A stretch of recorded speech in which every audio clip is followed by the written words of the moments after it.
chaos, to electronics, to the internet, to worldwide concerts coming from all over the planet. And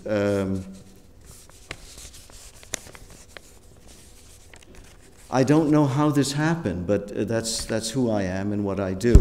And I'm just going to show you a few examples. This is an emblematic piece. It just happens to be a photograph taken on vacation by my wife, but it was so beautiful. I thought it's the perfect thing to say, to tell you about music outside the concert hall. And I'm just going to jump through some of these things to get to, well, this is in some of my hippie days. I'm going to jump on.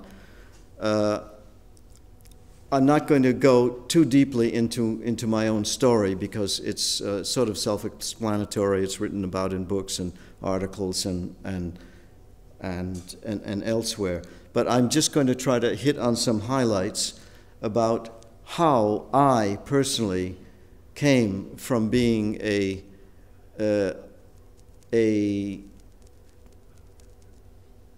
young composer to someone who suddenly decided to start making music from tabula rasa, that is, from deciding to throw away all my knowledge about music making and composing and to literally go out and take stones and sticks and found objects and junk and begin to experiment with these simple sound-making devices, building some others, adding some electronic things, and so on.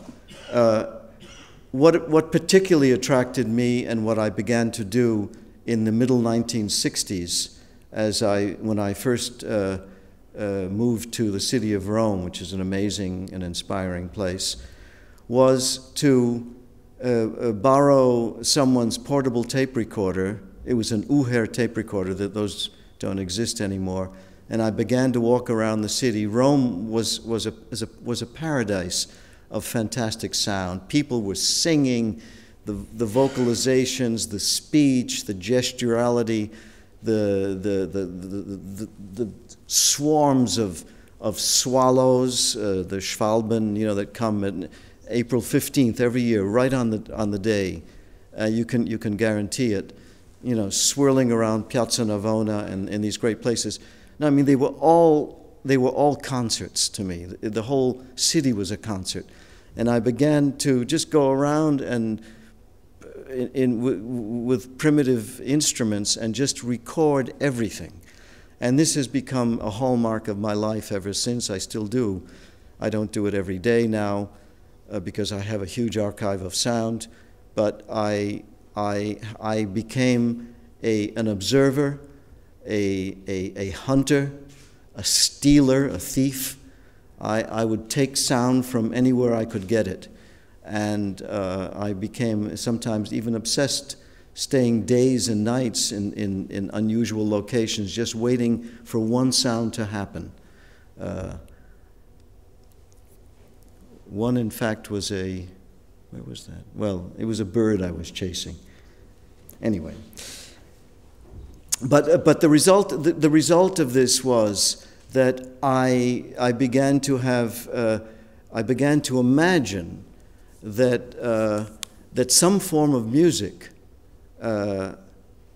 in natural spaces rather than in closed concert halls with four walls and beautiful lighting and decoration, that there should be some alternative space where music, at least from the Western point of view, could be done and could have a natural theater as its location.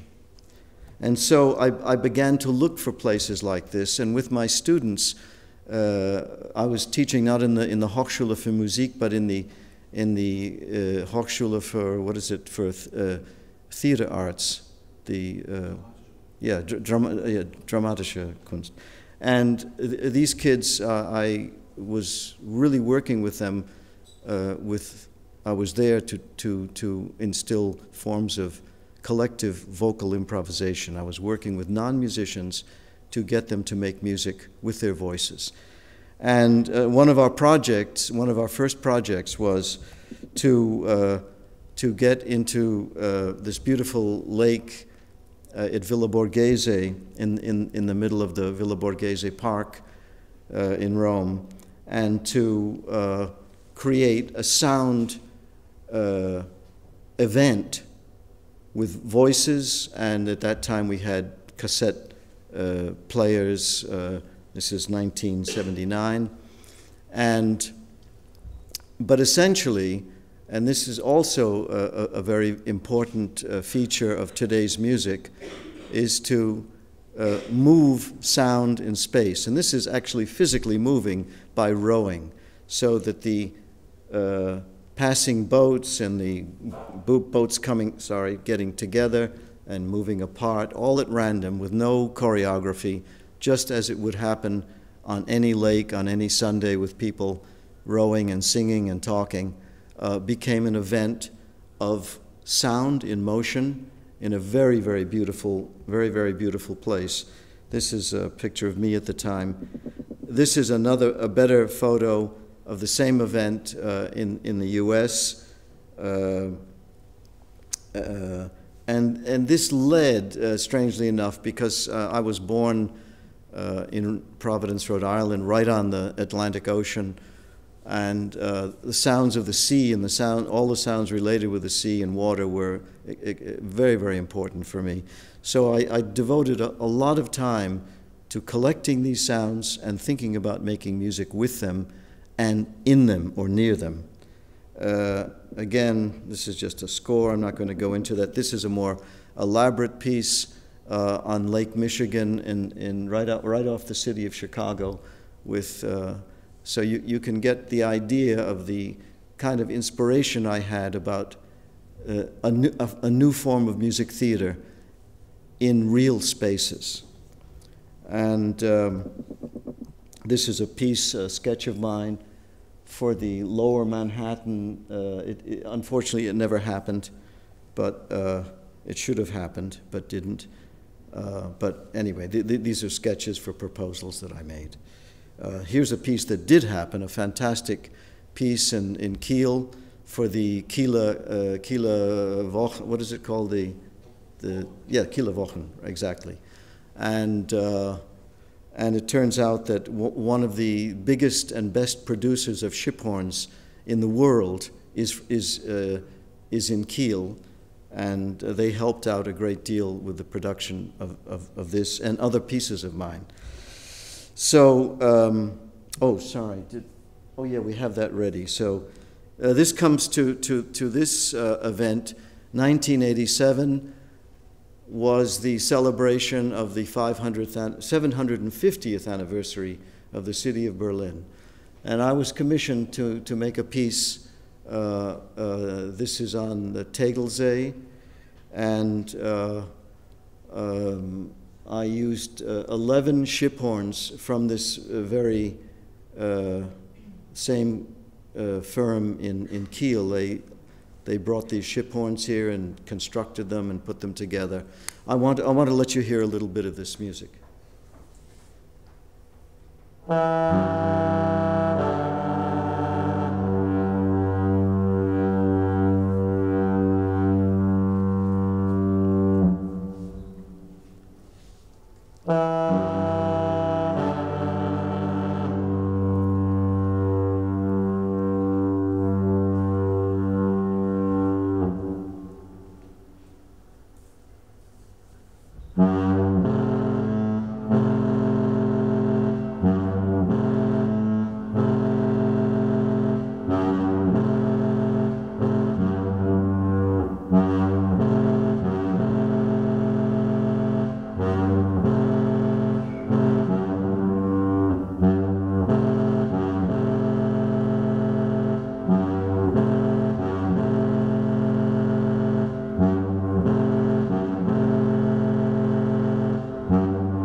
Thank you. The whole event took 22 minutes, I believe, and this is just a small fragment, which has been published on CD, but it was an especial thrill for me to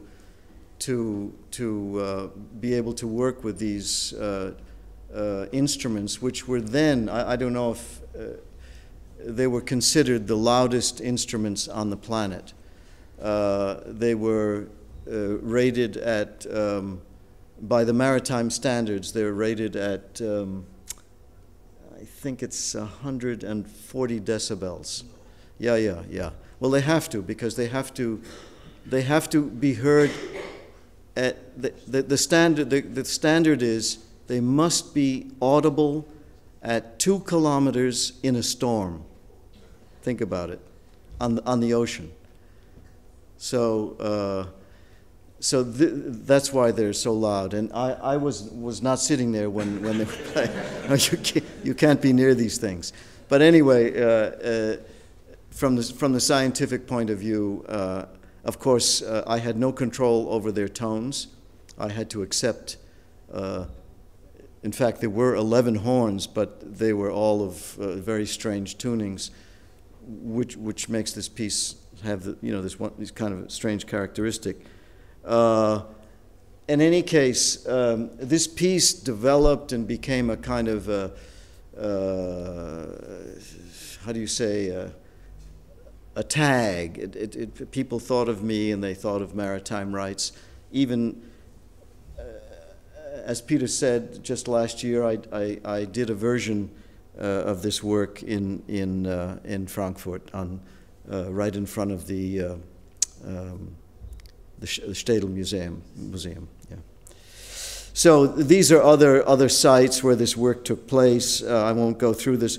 The most recent of a very large scale was the one at the right off the banks of the Tate Museum, and there I was on a ship with 4 other musicians, anchored. It's this white thing here. It looks like it's close to shore, but it's actually quite in the middle of the river. Yeah. I'm not going to play this, but the musicians, the 4 of us were here. There was an enormous rig of fantastic amplification, which people said could be heard all over central London. And in front of the Tate Museum were 11 brass players from the London Symphony Orchestra, who were some of the best musicians I've ever worked with. But they, for reasons of safety and union and other considerations, they were not allowed to come on the boat. So they had to be on land.